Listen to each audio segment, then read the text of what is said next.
Hey everyone, my name is IBK and I lead the point of sale engineering team. And along with me will be Cody DeBacker today, who leads offline marketing. So we are excited to talk to you about pop-ups and point of sale. Over the course of Unite, you heard a lot about our work in e-commerce, but today we're going to talk to you about a form of commerce that has been around for a lot longer. We're going to talk about some of the things that we've learned over the last couple months and couple years, and some of the opportunities that exist for you.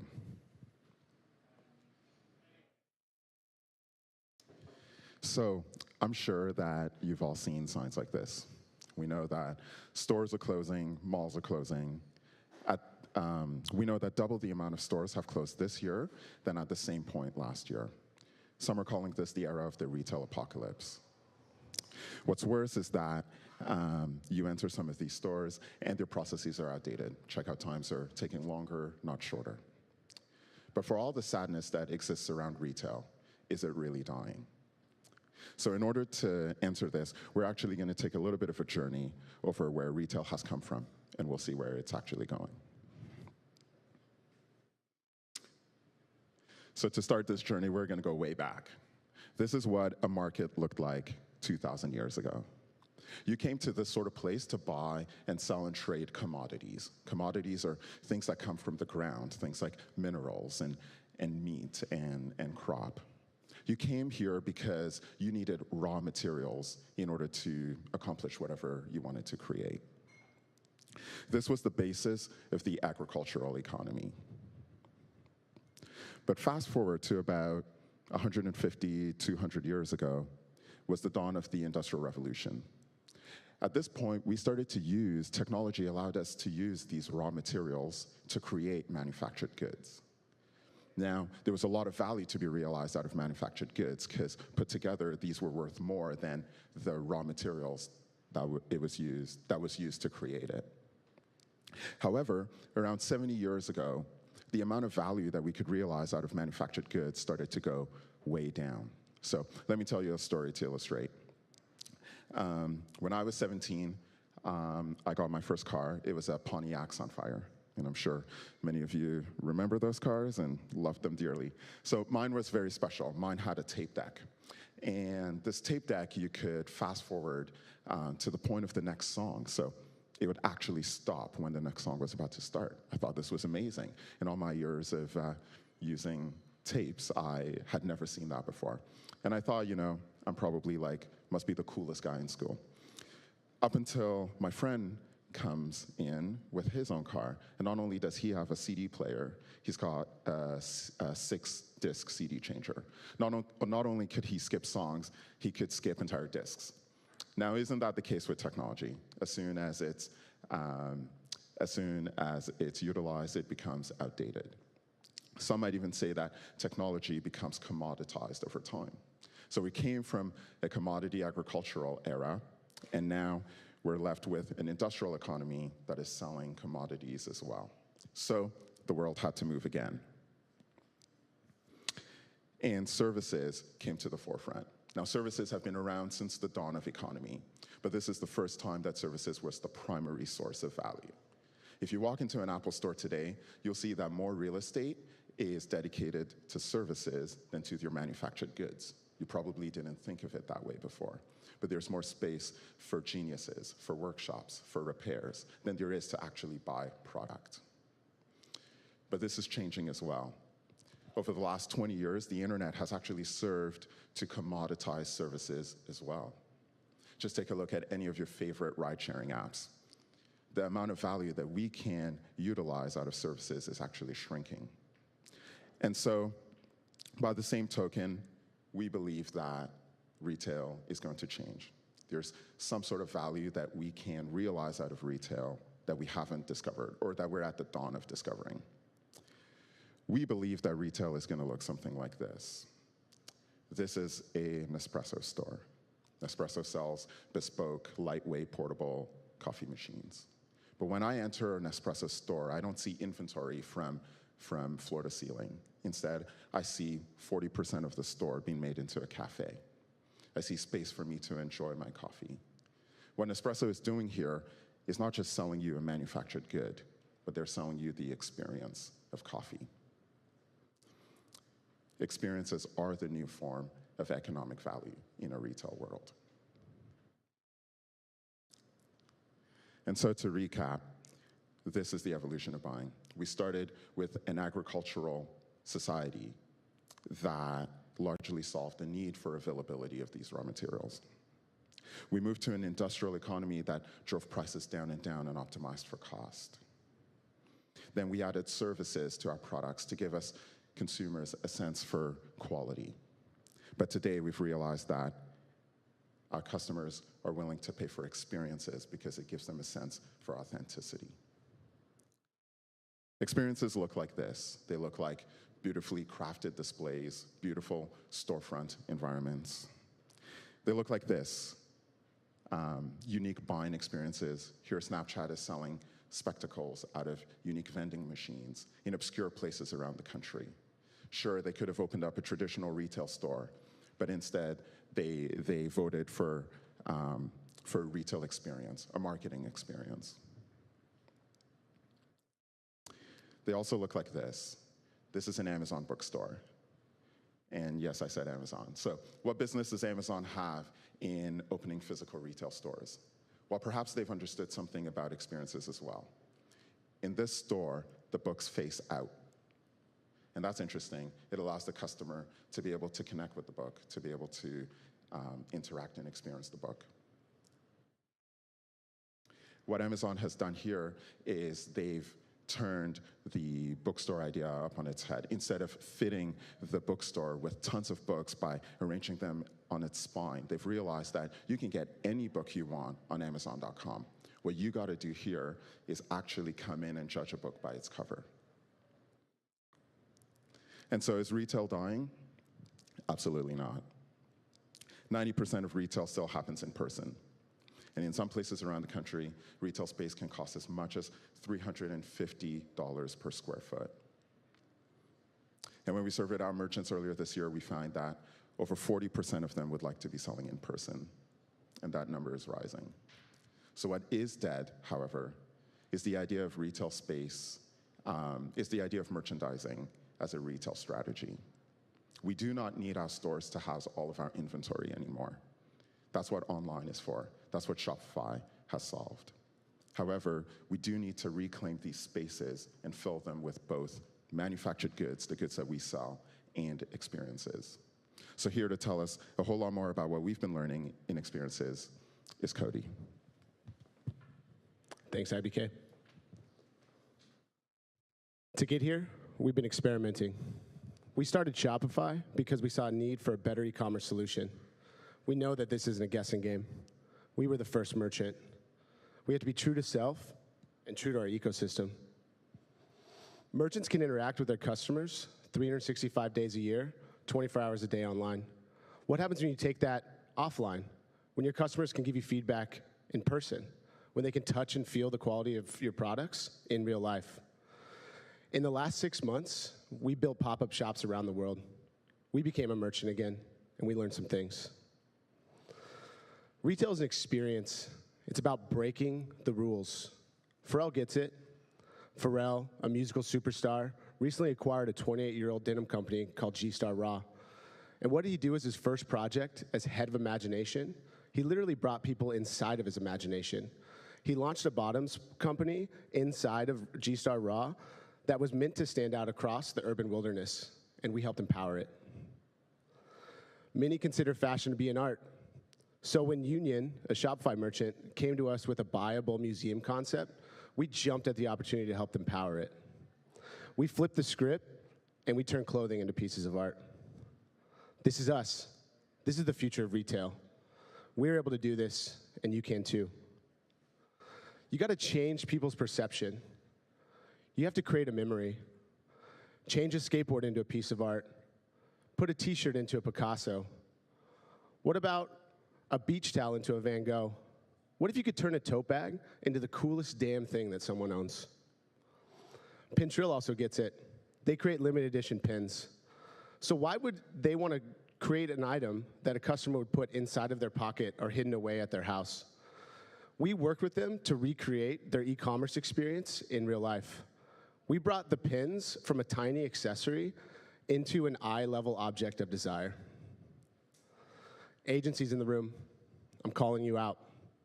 This is your opportunity for the taking. These are just a few of the merchants we've worked with over the last 6 months. You deal with these type of merchants every single day. Let's evolve commerce together. Now, over the last 6 months, we've also had the opportunity to work with some of the biggest musical acts from around the world. One of my favorite things to wake up to is a phone call from one of these amazing creative geniuses that ask us to help power their vision. Travis Scott wanted us to turn his album art into a Bible experience, so we did it, and we sold out of everything. Big Sean recently wrote, directed, and produced a documentary series to go with his latest album. So when he said he wanted to put fans inside of that, we jumped at that opportunity as well, and we brought it to life in 4 cities around the globe simultaneously.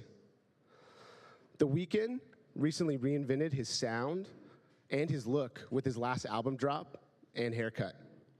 So when he said he wanted to put fans inside of the Starboy music video, we said we could do that, but we wanted to take it even further. So we worked with Abel to make sure that he was there in person, and we took it even further than that, and we made sure that he was playing his album for a few select fans in a room off of his own laptop. That's something that people will never forget. Now, some brands have this idea of experiential retail all figured out. They've created a fandom and a following around their permanent retail locations. With mobility of our point of sale, you can take these experiences anywhere, literally. We have recreated some stores around the world with some of these amazing merchants. Merchants like Bape. We wrapped uncommon objects in their iconic camo print to emulate the walls of their Tokyo store, and we made it feel just like home. Another Shopify merchant, Atelier New Regime, they wanted to recreate their Montreal store in real life in a 10 by 10 space. And we were able to help them do that by eliminating the need for a cash wrap, by giving them the new point of sale card reader and a mobile device. This just shows that you can literally power anything with an iPad and a card reader. Now today I want to walk you through one more of these pop-up shops, the biggest pop-up shop of all time. This one was a little bit different than the other ones I've described. This one was a real challenge. We became the merchant. We sourced locations, we interviewed, hired, and trained the staff. We took risks on design, we failed. We tried again, we failed some more. But we never lost sight of building for the customer engagement inside of this experience and this store. And finally, we nervously opened the doors without knowing what was in store for us. We built it, and we succeeded. And we did it with Kylie Jenner and tens of thousands of her biggest fans. So ever since I was probably 15, I've been obsessed with lipstick. It's just my passion. I never imagined it would become as big as it has.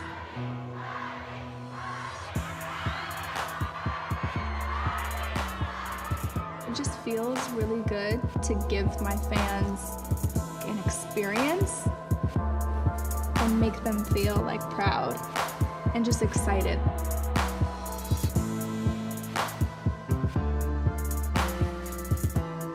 So when I see everybody come together in one place to feel the love, you know, it's the best.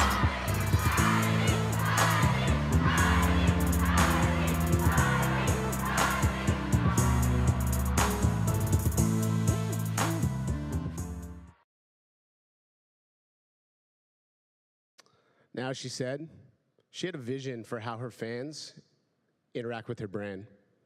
She does all of this for her brand story. Retail allows you to play with the senses and capture more than just sight and sound. The fans that could only see and hear her online, now they can come inside of her world. They can touch her products. They can interact with retail displays. They can talk to people who are also obsessed with her and her products. They can experience her brand in real life. Now, not everyone got to meet her, but by coming into the store, they felt directly connected to her. Now I'm going to drop a knowledge bomb to everyone in the room, and those of you watching at home, get ready.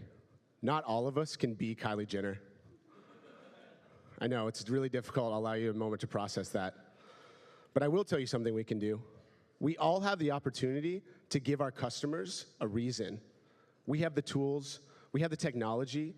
Now is the time to act and bring people into the discovery of their own brand story.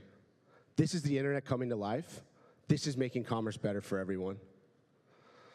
Now, not only did Kylie leave a lasting impression on those visitors of her store, she left a lasting impact on this once dead retail location. So let's back up. I mentioned before that we had to put on our merchant cap again to make this thing a reality. Before we came in, the store was dead. Once an event space, born again from a closed down rug store in Manhattan, it has taken on many appearances, likely conceptualized and created to house someone's entrepreneurial dream, much like the malls and retail stores from around the globe. We had to negotiate the normal 6 to 12 month lease period to even step foot inside of here. And it was difficult. But guess what? We did it. And now there's a wait list to activate in this space. They only offer 1 week space rentals with a rare opportunity to extend the time. The entire process for how they rent out this space now has been flipped on its head. Through this experience, we've also gathered tons of data. We have dealt with millions of order checkouts over the last 6 months.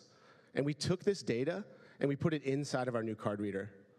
This new card reader allows you to transact anywhere that you have a product and a mobile device. Our new point of sale system is built to travel with you, to sell where your customers are. At Shopify, we are thinking about commerce holistically. Now, not only can you do more with retail physically, you can turn almost anything into a commerce experience. Don't believe us? Let's go back to Unite. We were already implementing the store of the future in that room. As you walked around, we were heat mapping to see which products were gaining more attention, as well as even tracking things like people's height. This allows us to better understand how crowds deal with store layout and product layout. We also allowed you to buy almost anything that you could see and touch inside of that space. We did this because your merchants, they don't want to walk into the future. They want to run full speed and smash through the walls with the tools that we're giving you. But we need your help. We've shown you what this can look like, and that retail is no longer limited to 4 walls. We will provide the platform to reinvent along with you. Look at it as a software-first mindset that will allow this room, and those of you watching at home, to define the future of retail. And now I kick it back to IBK to explore this further. So you've heard a little bit about where we think retail is going. And you've heard about some of our experiences in understanding this space and learning it inside and out. And so why do it with point of sale? Well, in April, we launched this beautiful product. And it's the first time that we've designed and launched a physical product that matches our brand, but that we feel will augment our merchants' business. But what this product represents is not just a new piece of hardware. It represents an increased investment into retail and point of sale by Shopify. When we set out to build point of sale, we set out to build it for the likes of Jaya, a merchant out of Toronto who sells online and in person. We set out to build the type of point of sale that's connected by default and not bolted on as an afterthought. The sort of point of sale that can handle both in-person and online returns, exchanges, discounts, and customer profiles. But when we sat back and understood our merchants a bit better, we realized that there's not much that separates Jaya's owner-led business and Kylie's multiple pop-up activations. We realized that in the world of experiences, we are able to serve them both well. Both were able to extend your online brand offline with Shopify point of sale. Point of sale is not just for the small merchant, but it's for any merchant that's looking to be driven by experiences. And so thank you for taking this retail journey with us. We hope to see more of your work in this physical space.